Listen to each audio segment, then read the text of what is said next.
Countdown for blastoff. X -5, -4, -3, -2, X -1. Fire.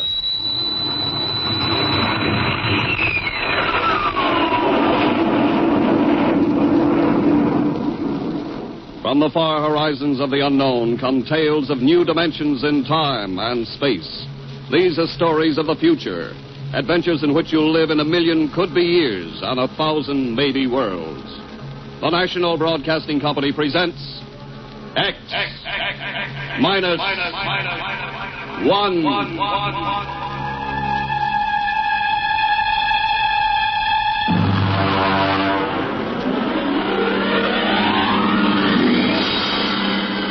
Tonight's story, No Contact.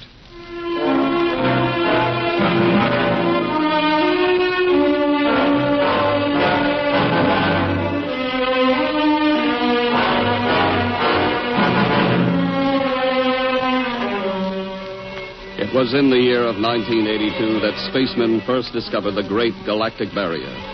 In the past 10 years, rocket travel to the moon and the nearer planets had become commonplace. And then men fixed their sights on a more distant star, the remote planet known as Volta.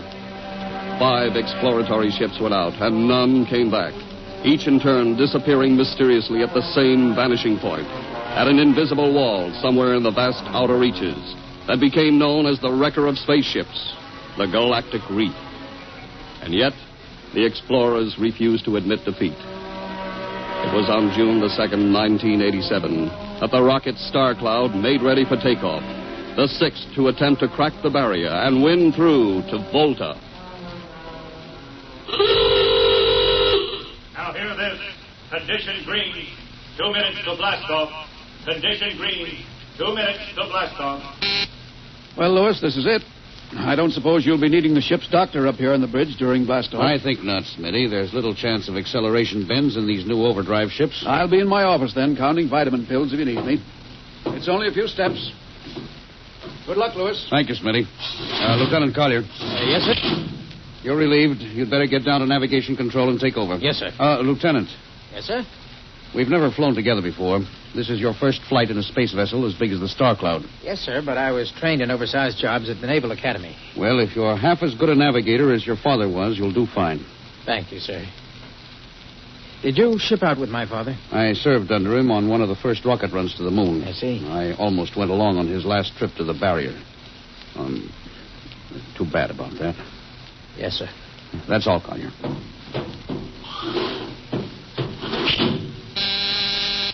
Lieutenant Paulison. Get me the ground control tower on the field. I want to talk to Colonel Harrison. Yes, sir. Go ahead, sir. I've patched in the bridge speaker. Colonel Harrison? Yes, Captain? We're standing by for takeoff in 30 seconds. Good. The field's cleared of all personnel. We'll try to reestablish radio contact immediately after takeoff. In any event, there'll be a 24-hour ground monitor. Fine. Good luck. Hope you make it. Thank you. Bridge to navigation control. Nav control, Collier. Ready, Lieutenant? We're ready, Captain. The course is in the integrator for takeoff at 1200 hours. All right. Stand by for blastoff.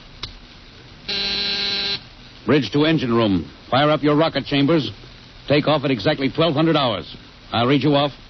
20 seconds. 19. 18. 17. 16. Hold it. Revoke all orders. Who turned in that alarm? Paulison, sir. We've uncovered a stowaway. Stowaway, where? Hiding in sick bay. Dr. Smithson found him. Have him brought up to the bridge. Engine room, kill your rockets and stand by. Thorson, this is Colonel Harrison in ground control. What's holding you up? Trouble. What's the matter with you? What's the matter with you? There's a stowaway aboard. Stowaway? Yes, I thought your men were supposed to police this base. What's the All matter right, with you? Captain, take it easy. You know what this delay can do to us, don't you? 1 minute later, takeoff can throw us 1,000,000 miles off course. We'll have to reintegrate the whole works. Well, look, how long do you think it'll take you Don't to... bother for me for a while. I'm busy. Stupid idiot. Captain Clausen? Yes, come in, Smitty. Here's your stowaway. Now, court-martial... Oh, Charlie. Can you use a good radio man, Skipper? Well, I see you two have met. Met. Skipper and me made 50 trips to the moon together. Didn't we, Skipper? Charlie, if you wanted to come along, why didn't you volunteer? I did, Skipper. They turned me down. Oh, what's wrong with you? Acceleration bends. They said my arteries wouldn't stand another trip. Oh, I'm sorry to hear that. But they're wrong, Skipper. I got one more good trip in me. Listen, Skipper, you know that these green kids, they don't know the first thing about space radio operation. Now, you put a man like me on, and I'll be getting you bedtime stories from Mars.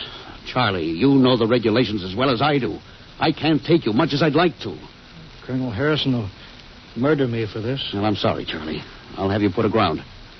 I'll tell you what, I'll ask Harrison to put you on as ground radio contact. It'll seem as if you're right here with us. He won't do it, sir. Well, he'd better. I'll have him busted to corporal for letting you sneak aboard. Look, Charlie, you better be off. Now, Paulison. Yes, sir. I'm sending this man aground. Give him time to clear the launching platform. Yes, sir. So long, Charlie. I'm sorry. Good luck, Skipper.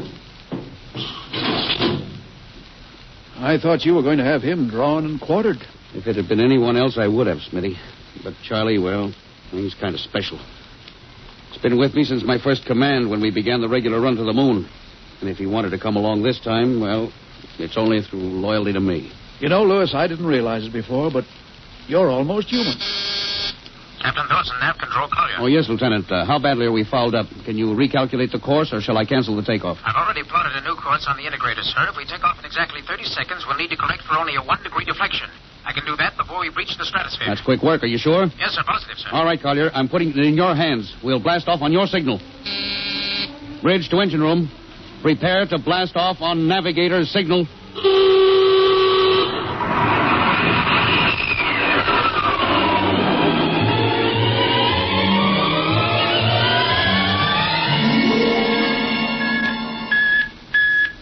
How are we doing, Collier? Coming on the bearing, sir. That's 4, 3, 2, 0. We've intersected the course vector. Good work, Collier. Course is corrected, sir. We're ready to go into atomic overdrive anytime you say. All right. Stand by. Yes, sir. Now hear this. Now hear this.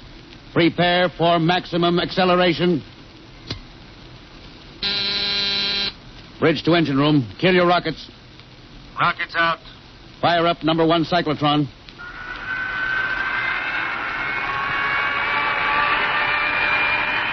Number 1 ready. Fire up number 2. Number 2 ready. Withdraw your dampening rods. Fission chamber ready. Blast tubes cleared. All generators operating at capacity. Take it over, sir. Go into overdrive at the count of 0. 3 seconds, Mr. Collier. 3, 2, 2, 1, 0. 0.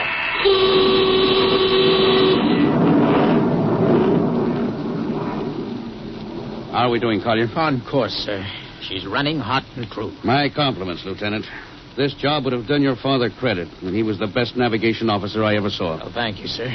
Start your gyros. Put her on robot control. All right, the bridge is yours, Mr. Collier. If you need me, I'll be in Dr. Smithson's office. Yes, sir.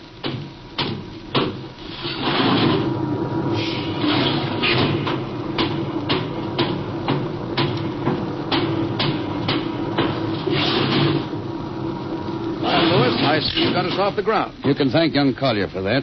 Chip off the old block. You knew his father? As a matter of fact, I knew him very well. First-rate spaceman. Oh, is he the one Yes, who... yes. He was lost in the galactic barrier on the second ship we sent out to Volta. Lewis, just what do you think this galactic barrier is? Oh, your guess is as good as mine, Doc. All I know is that 5 ships have gone into it, and none of them have come back out. You think it's a nit? How about Mestrovic's theory that it's a time warp in space? That the ships reach it and slip into another dimension? I think that's a lot of rubbish. My theory is that the galactic barrier is nothing more than a radioactive layer of some kind. Why do you say that? Well, we know that radar signals bounce off it like they were hitting an invisible glass wall. And we know that it destroys our ships and crews in some way. There's no other logical explanation. What makes you think we can get through it, Lewis? Because we're ready for it. The others weren't. The entire hull of this ship is completely shielded with lead. We can crack through any radioactive cloud ever detected. Besides, we're equipped with some new UHF radio devices that should enable us to maintain radio contact with Earth. Nothing can happen. Absolutely nothing. Now, who are you trying to convince? Myself, I suppose. Lewis, you've had your share of glory. First skipper to reach the moon back in 1962. You could have retired. Why are you risking this trip? 5 ships are missing. Men like Prentice, Margetson, young Collier's father. I'm tired of seeing good men fed into that meat chopper. Then why are we going to Volta? We haven't any choice, Smitty. We're in a race, the kind of race where men and ships are expendable. According to the Interspace Code, the first nation to reach Volta can claim it. Well, personally, I want no part Now, of it. Doc. I'll have to play physician, morale builder, and mother substitute for 112 slightly nervous men. And your morale doesn't sound too good, Doc. As morale officer, I can state without fear of contradiction, it is terrible. And something tells me as we approach that galactic barrier, I'm not going to be alone.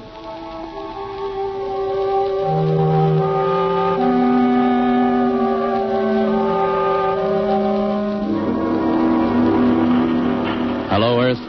Hello, Earth. Captain Thorson of the Star Cloud calling Earth. Hello, Star Cloud. Hi, Captain. Charlie. Well, I see they haven't court-martialed you yet. No, sir, thanks to you. Well, it's good to hear you. You can read us the funny papers on Sunday morning. All right. How's our signal? Strong. Clear as a bell. Now, here's our log report for Colonel Harrison. You ready? Shoot. June 2nd, 1987. 4 weeks out from Earth. Running through. No radiation. Operation normal. Still making our approach to the galactic barrier. That's all, Charlie. See you later. Good luck, Captain. I sure wish I was with you.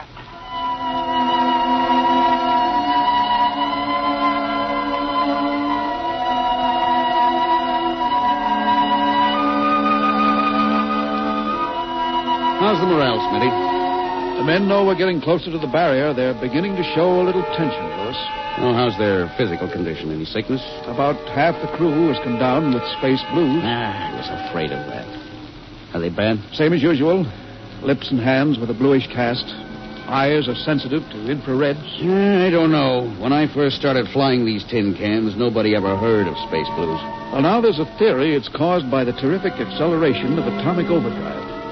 The change in gravity affects the circulation. What do you think? I think it's psychosomatic. I've noticed that the same men who get space blues under tension on a ship tend to get blue coloration back on Earth when they're upset. I guess it's just an occupational disease of space navigators. You think it's just nerves, then? Well, young Collier's got a bad case. I think it's tension from overwork. Maybe you need some vitamins. Lewis, when will you realize that vitamins are not a panacea for all the troubles of mankind?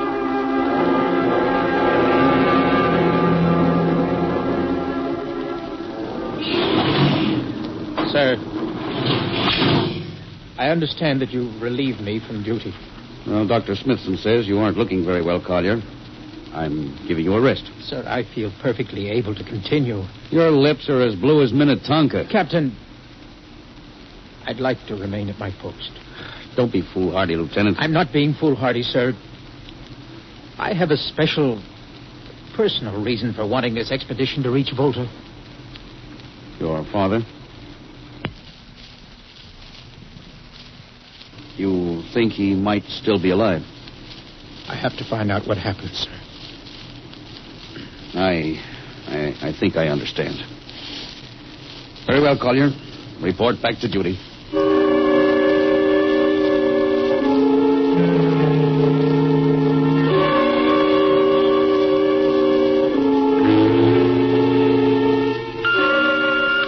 What's the reading, Paulson? We're getting a +5 radar bounce now. It's coming off the barrier almost as fast as we sent it out. What's the interval? 2 seconds. Shortening steadily. At this rate, we'll hit the wall in the next few minutes. All right. Alert the crew. Sound general quarters. Now, hear this. Condition red. We are now approaching the galactic barrier. All hands to stations. All radiation detectors to be fully manned. Full security will prevail until further notice. That is all. Paulson. Yes, sir? The radar bounce is up to +6. We'd better try to make final contact with Earth. Is Sparks still trying to raise the base? Yes, sir, but he's not having much luck. Oh? Seems to be some interference. That's the radio room now. Yes? You got him? Well, cut in on the bridge speaker. Captain will take it from here. Hello? Star Cloud to Earth. Can you hear me, Earth? Hello, Skipper. I can barely read you. We're getting heavy static from sunspots. That's not sunspots, Charlie. We're right on top of the galactic barrier. Getting a +7 radar bounce. Expect to hit the barrier almost any second now. Good luck, Skipper. If we crack the barrier and come through still in one piece, I'll try to get back to you on the high-frequency band. Gotcha, Skipper. Don't worry. I'll be waiting. So long, Charlie. So long, Star Cloud. Must be getting awfully close now, Captain. Echo's bouncing back so fast it's almost beating the signal. When they go inside, hold on to your hat. That's when we run into the wall. Any second. Hold on. Oh, here goes nothing. Here it comes.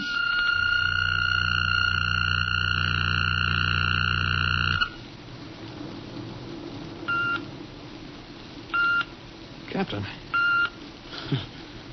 Nothing happened. we made it. We made it, Captain. No radiation, no time warp, no nothing. Now, the crew's gone crazy, sir. Let them. They've earned it. Doc, can you break out a few bottles of snakebite serum for medicinal purposes? I sure can, Louis. This goes for a celebration. How's your morale now? It couldn't be better. How's yours? Couldn't be better. Condition red. Condition red. Radiation detected. Condition red. Radiation detected. Holy mackerel. Look at the needle on that indicator. Paulson. Yes, I see it, Captain. Picking radiation like crazy. What's it like? Well, it's a strong impulse. What kind? I don't know. It's too long for a cosmic ray, too short for UHF. Whatever it is, sir, the ship is lousy. Well, track it down, triangulate it, and make it fast. I want a directional fix. Yes, sir. Engine room. Yes, sir. We're picking up radioactivity. Is the fission chambers? No leak here, sir. Check your gauges. Nothing here, Captain. Must be coming from outside. Damage control. Is our lead shield leaking radiation? Well, keep at it. Paulson, how are you doing? I've got it fixed, Captain. Well, what is it? Well, I'll have to recheck my figures. Well, hurry it up. Angle is correct, but I Come on, don't... man, for Pete's sake. Where's the radiation coming from? Sir, it's coming from inside the ship. That's impossible. No, sir, I've checked it twice. Well, it's got to be the engines, then. If it is, sir, we're finished. Engine room. Yes, sir. That radiation must be in the overdrive pile. No, sir. It isn't here, sir. Are you certain? Yes, sir. All right, keep checking. There's only one thing left to do. Paulson, get a Geiger counter. We're going to start combing this ship inch by inch. Yes, sir. All right, turn it on. Yes, sir. All right. Ready, Captain. We'll check the atomic guns first. Come on. We'll cut through the officers' quarters here to ordnance. Now turn here.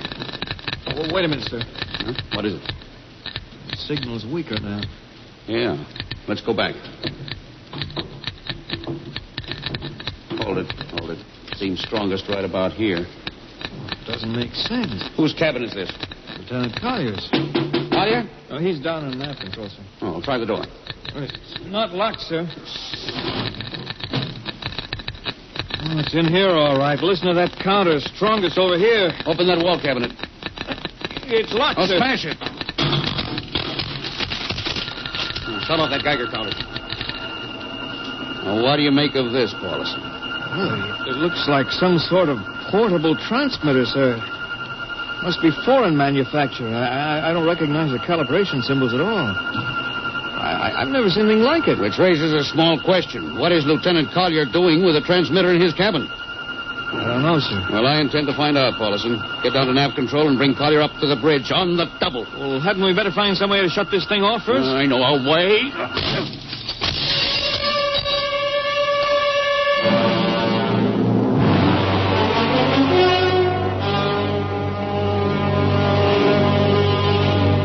Lieutenant Collier, I'm going to ask a few simple questions, and I want a few simple answers. Yes, sir. What were you doing with the transmitter in your cabin? Transmitter, Captain. Oh, you know nothing about it. Well, no, sir, I don't. Do you recognize these calibration symbols? No, sir. Can you think of how it might have been placed in your cabin without your knowing it? No, sir, unless someone came in while I was on duty. Would that have been possible? I suppose so, if someone had a key. I found your cabin door unlocked. Well, I meant a key to the wall cabinet. I didn't say the wall cabinet. Well, I... You what, Lieutenant? How could you have known it was in the wall cabinet? Well, I just assumed, sir. Lieutenant Collier, I find it hard to believe you would lie. Having known and respected your father, having observed the way you handle your job. However, I intend to get to the root of this thing. May I have your wristwatch, Lieutenant? Sir? Your wristwatch. Yes, sir. Paulson, turn on that Geiger counter. Yes, sir. Hold this watch next to it. Yes, sir. That's all. Lieutenant, if you hadn't any close contact with that transmitter, how do you explain the radioactivity of this watch? Well, I don't, sir. I think you'd better. To whom were you sending those signals? Condition red. Condition red. There's your answer, Captain. What is this, Collier? Alien spaceship approaching. Alien spaceship approaching. Collier, who's aboard that ship? All right, now talk! Very well, Captain. My mission seems completed. Your mission? Are you admitting that you're an agent of a foreign power? I'm stating it. What nation? No nation, Captain. What? I am an agent of the Voltan government. Oh, what? The government of the planet of Voltan. You're crazy. Are you so stupid, Captain? Did you think your people are the only ones who can invade another planet? What do you mean? We've had agents operating on Earth since 1945. I don't believe you. What do you think happened to those 5 ships, Captain? Where do you suppose we got our information? Your language, your culture, family background. Your appearance, you look like... Like Commander Collier? Well, is that so surprising, Captain? You see, Captain, we had a living model. I ought to kill you. That would be very foolish, Captain.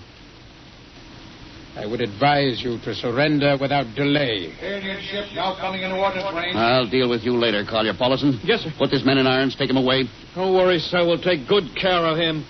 Carpenter, Robinson. Gunnery.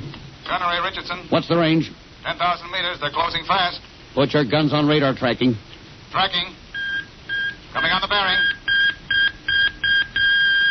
Fire. Fire, Richardson. Richardson, did you hear me? Fire! What's the matter down there? Did you hear me? Richardson, answer me. It's no use to shout, Captain. Collier, how did you get loose? Where's Paulison? Lieutenant Paulison is dead. All stations. Lieutenant Collier has escaped. Seize him, men. Don't waste your breath. Your men can't hear you, Captain. What? Those still alive are my men. You're lying. No, Captain.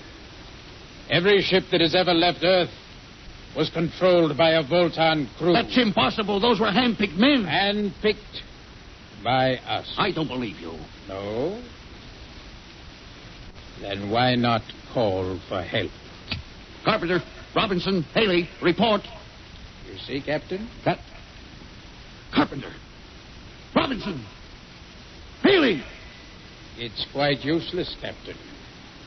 I would advise you to sit very quietly and do nothing. Very well, Collier. You've beaten us. What now?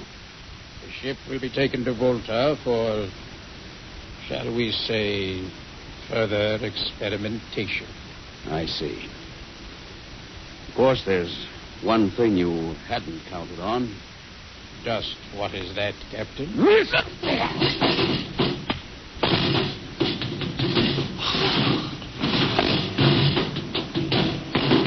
Carpenter! Are you in there, Lieutenant Carpenter? They can't all be dead. There must be one alive. Smitty, Dr. Smithson. Smitty, what have they done to him? Louis, Dirty. Don't talk. I must lean closer. Not much time. Louis, space blues. Space blues? What is it, Smitty? What are you trying to tell me? All men with space blues. Voltans. Let me help you. No, Louis. Get message back to Earth. Voltan, 5th column. Watch out for space blues. Smitty. Oh, Smitty. Captain Thorson, you can't hide from us now. Come back to the bridge and surrender, or my men will come and get you.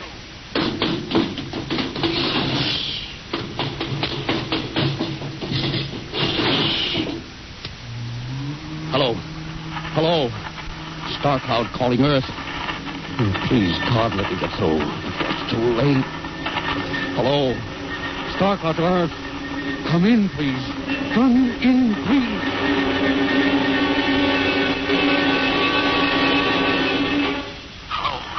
Hello,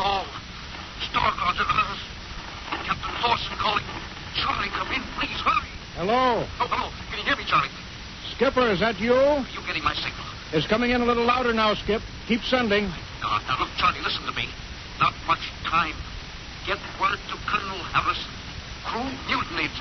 Most of crew members, Fultons. What? Fultons. Spell that. V-O-L. Fultons. That's right. They're from the planet Volta. Skipper, are you all right? Now, Charlie, this is serious.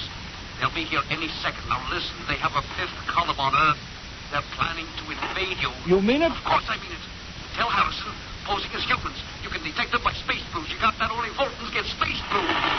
Charlie, did you hear me? Space Blue. I get you. They're breaking in, Charlie. I'm depending on you. Warn everybody. Captain. They opened the door. So long, Charlie. Tell her. Captain Thorson. Hello. Hello, Star Cloud. What's the trouble, Sergeant? I was just trying to raise the Star Cloud, Colonel. Had any luck? No, sir. No contact. No contact, eh? No, sir. Nearly an hour since they hit the galactic barrier. I don't understand why they haven't tried to get a message back. No, sir. Neither do I. Oh, all right. I'll take over for a while. Yes, you do that, sir. It's all yours. Right. Oh, and Charlie, you better go out and get yourself some coffee. You look a little blue around the gills.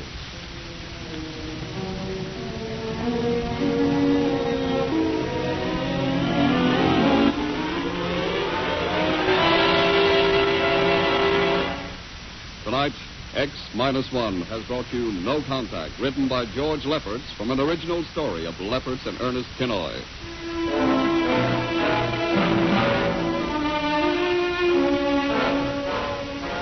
Featured in the cast were Louis Van Ruten as Captain, Donald Buca as Collier, Wendell Holmes as Charlie, and Bill Griffiths, Bill Smith, Matt Crowley, and Ken Williams. Your announcer, Don Pardo. X-1 was directed by Fred Way and is a transcribed NBC Radio Network production. And now, next week. When you want to take over a world, you naturally look for its weak point, some way to catch its people off guard. We live in a world where everybody loves a parade, a world of press agents and publicity stunts. But who would ever dream that invaders from outer space would take advantage of that weakness and actually hire a press agent to advertise their coming? Who would believe it was anything but just another publicity gag? At least, not until the terrible moment when it was already too late. The moment of X.